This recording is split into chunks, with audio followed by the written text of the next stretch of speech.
Presque tout le monde, à un moment ou à un autre, a été sujet à des pensées intrusives. Ces images, phrases ou impulsions involontaires et indésirables sont extrêmement courantes.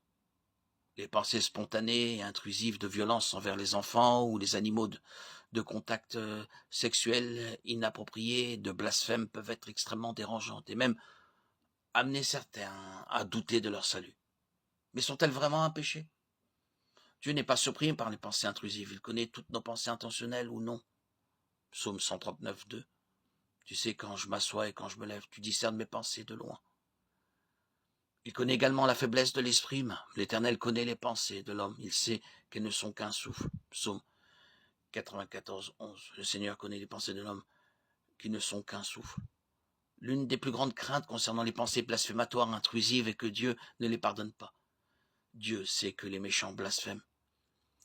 Psaume 10, 4. Dans l'orgueil de son visage, le méchant ne le cherche pas. Toutes ses pensées sont « il n'y a pas de Dieu ». Mais Dieu est toujours prêt à pardonner.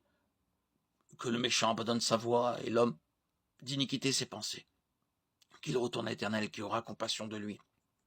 À notre Dieu qui ne tarit pas d'éloges. Ésaïe 55, 7.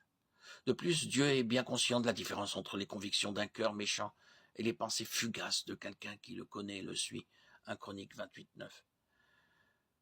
Car la parole de Dieu est vivante et efficace, plus tranchante qu'une épée quelconque à deux tranchants, pénétrante jusqu'à partager âme et esprit, jointure et moelle.